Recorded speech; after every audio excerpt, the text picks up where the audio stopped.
Welcome to Changed, the podcast that's all about the stories that shape us, the moments that move us, and the growth that keeps us evolving.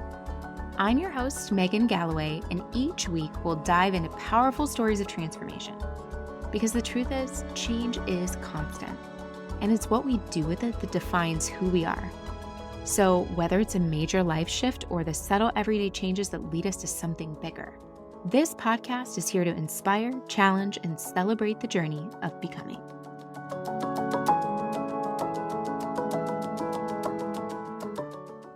Welcome back, everyone. I'm so excited to be here today. I'm your host, Megan Galloway, and this is our last episode of this season of Changed. And I'm so excited to be here today with my dear friend, Darren McKee. I met Darren probably about 3 years ago now because I was still in corporate and I was actually a cold call of his.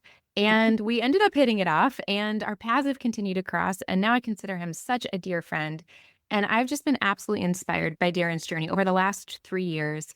He has gone from being in sales leadership at some incredible coaching companies to now being the founder of Darren McKee Co., where he is helping people with incredible LinkedIn social selling strategy to help you really create the kind of brand that you want on LinkedIn to convert business. And it is absolutely amazing and so inspiring to watch you now launching into your own thing. So Darren, welcome. Thank you so much for being here today.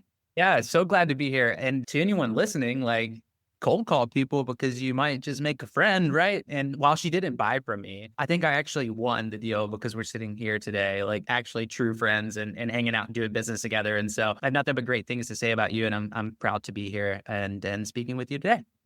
Yeah, it's so exciting. I think that one of the things that I've really appreciated about our interactions is the amount of authenticity you bring. How many times have you posted on LinkedIn? Are you still keeping track of the number? Hold on. Let me look. So I gotta type it in. How many days ago was March 3rd, 2020? 1,688 days. So I think I've missed one, maybe two, because the platform was down. Wow. I mean, that's a lot of days of posting on LinkedIn. Yeah, it's changed my entire life. Well, I love that you're talking about change because that's what we're going to dig into today. But I do want to say, one of the things that I so appreciate about the posts that I see from you is that you come across as who you really are, having gotten to know you as a friend as well. It's just the amount of authenticity that you bring and the ways in which you're trying to help people do the same things for their businesses. It is just an absolute treat to watch. So I'm so excited to dig in a little bit deeper with you here today. It's going to be really great. I'm excited. Okay. All right. So our big question for today, again, we're talking all about change and how there are these moments in our lives that change who we are. And if you're listening to this and you're going through one of those big changes yourselves, I'm really hoping that Darren's story can inspire you a little bit if this is something that resonates with you. But Darren, I would love to hear from you. What is one big defining moment in your life that's changed you the most as a person? Yeah. So apologize to everybody in advance. I'm on my fourth cup of coffee. So you can't see me, but I just held it up. And that's who I am, right? I don't wake up before 6 a.m. I don't not drink coffee. I just try to lean into who I am as a person. And that's where I'm at this morning. But, I could have talked about my family. I could have talked about my kids and how they changed my entire life. And yes, 100% they did. And they continue to do that. But I wanted to really focus on a career moment, if that's okay with all of you. So I'm going to go way back. I'm not going to go too far back, but I am going to tell you a little bit about my life story, I guess. So I grew up in a little town called Victoria, Texas. If anybody knows where it is, shout out to you, but it's in between Laredo and Houston. So on the way to Mexico, if you're going 59 South, and I grew up in that town and it was an oil field town. If you were an entrepreneur or you were a startup founder, that meant you repaired hydraulics and pumps and served the industry of that town. And growing up, I always knew that college probably wasn't going to be for me. Even though I tried, I went to 3 different universities and flunked out of all 3 of them. Not necessarily because I wasn't smart, but just because I had no desire to learn what these people were teaching me. And so made the decision to not,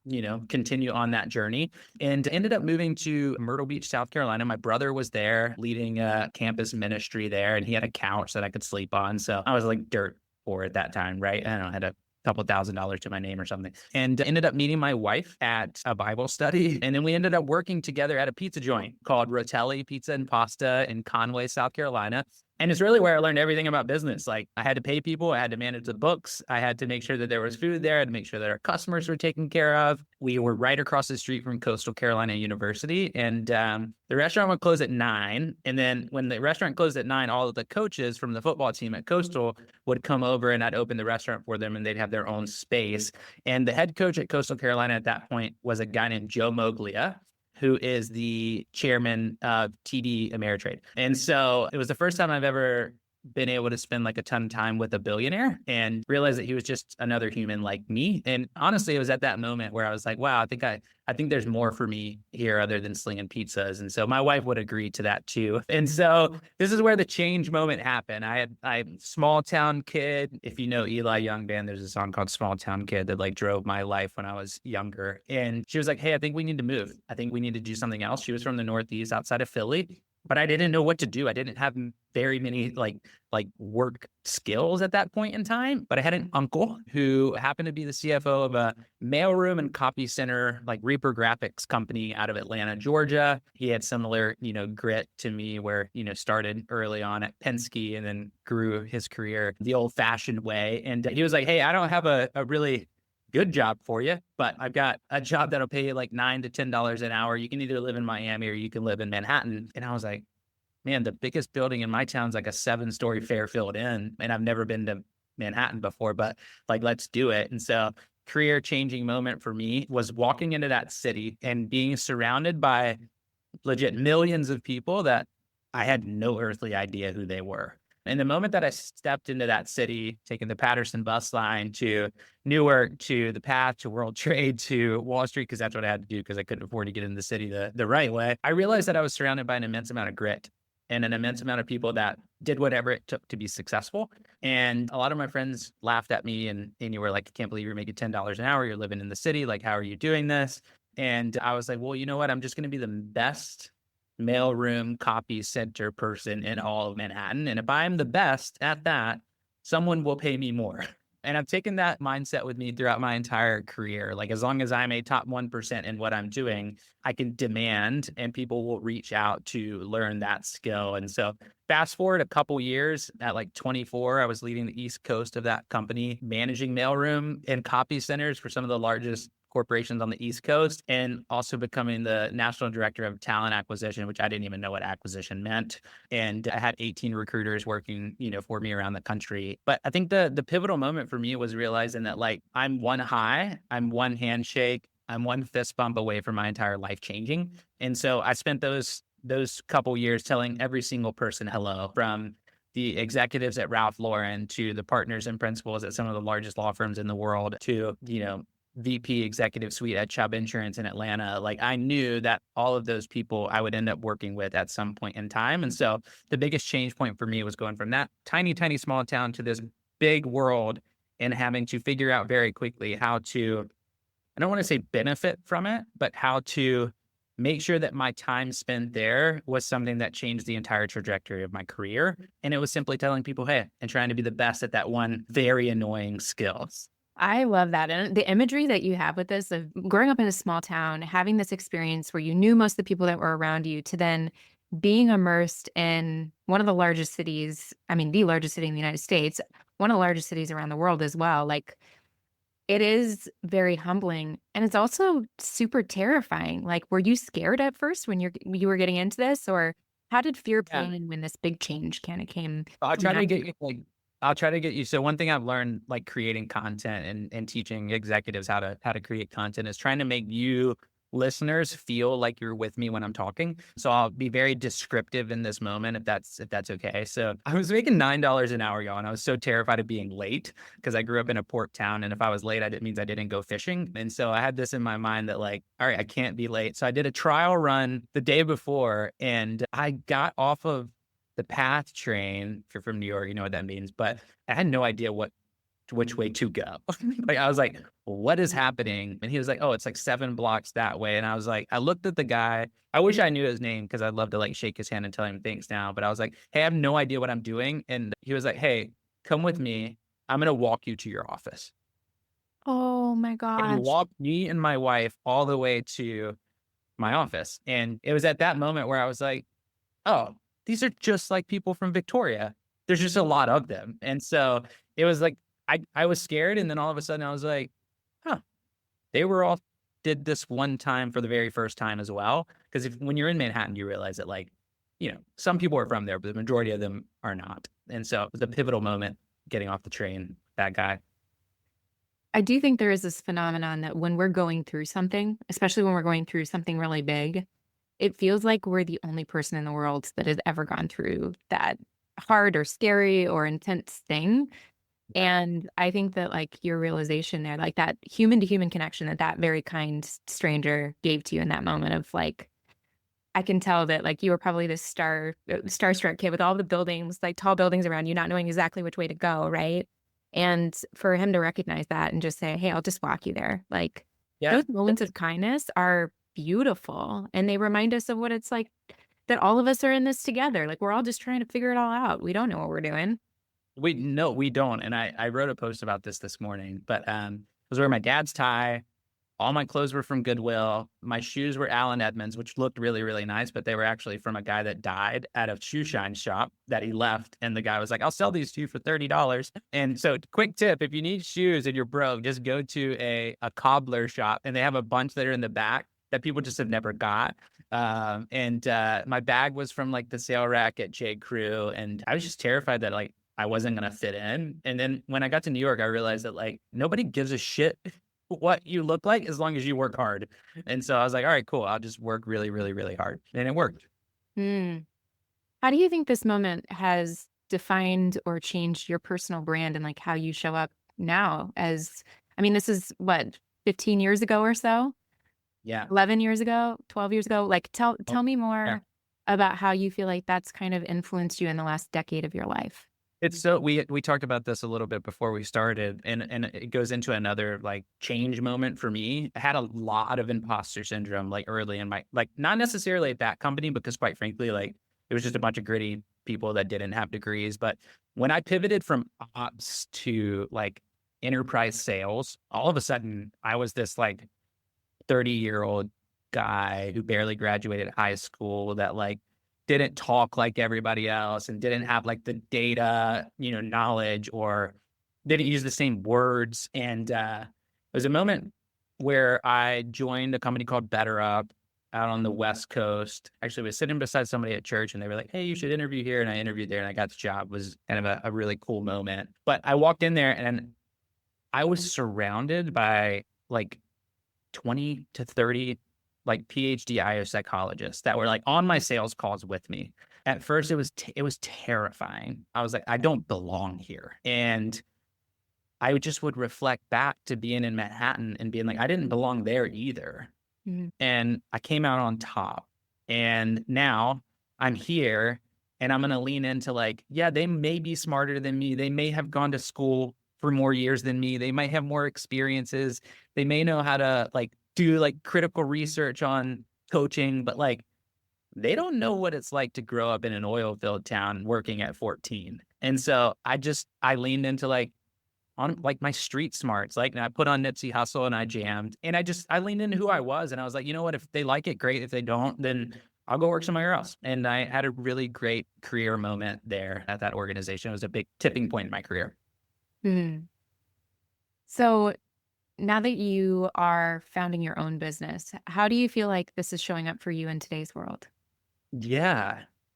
I think all of this has prepared me to realize that like I can do it.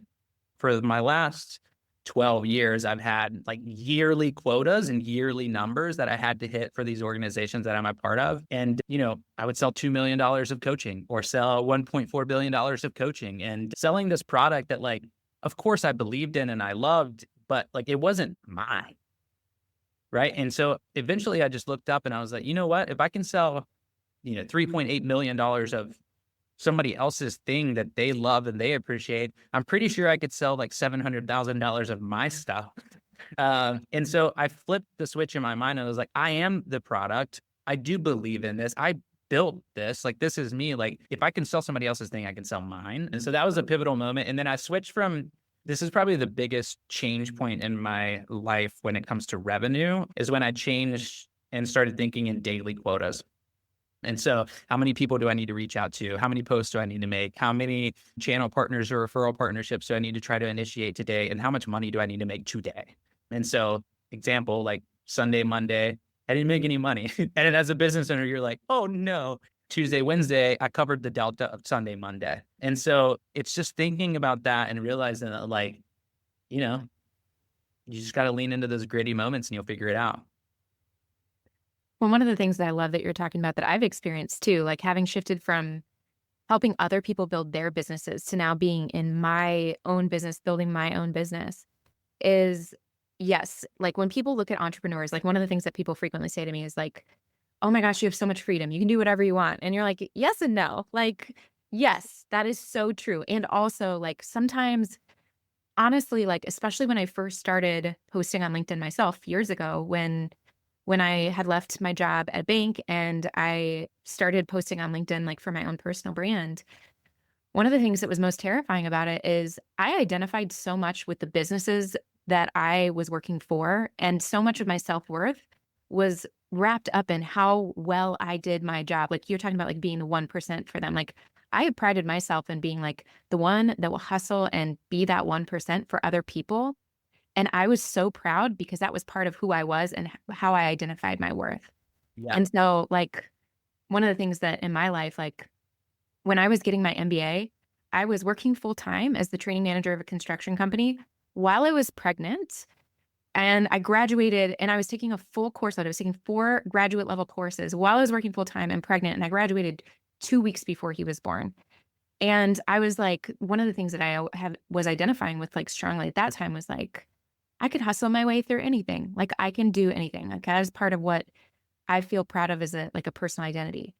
And then you work for yourself and all of a sudden, all of those like external like motivators are gone, but Yeah. not just like they're gone from the weight of like having them be burdens or like expectations, but also like you become more vulnerable, or I felt more vulnerable because there's no additional brand or company to hide behind or somebody else's expectations that I can hide behind. It's all mine, and my personal brand is only mine now. And like it's honestly slightly terrifying at times because it's Yeah. so vulnerable. But it's a beautiful thing, right? And I think there's a lot of like training and leadership development people that are probably going to tune in and listen to this. And I do want to talk about one thing really quick. When I decided to bet on myself and go full time on myself while I was like a top rep at Sky, Jessica, who's the CEO and founder of Sky, looked at me and she said, "Go. I'm so proud of you."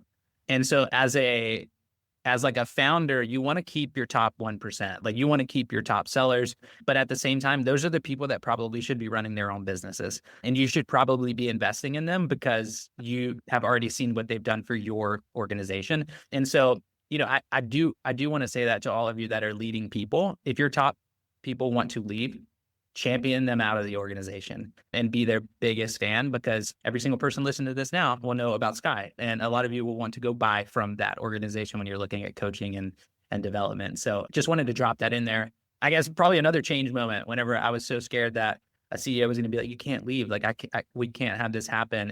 And it was the exact opposite. Yeah. One, what a beautiful way to continue to grow the things and like there's a scarcity mindset and an abundance mindset in a lot of different parts of our life. And one of those is in our relationships, particularly at work, because it's really easy to feel fear around someone leaving, especially top talent, because you're worried you're going to like miss out on what they're bringing to you. Yeah. But the reality is they're likely going to leave whether you are embracing them leaving or not. Yeah. And when we embrace them leaving, it can only bring abundance back into the organization. I truly believe that. Amen. I love that. Yeah. So now that we've talked a ton about change and things that have changed, what's one thing you hope never changes about who you are? Ooh, that's such a good question.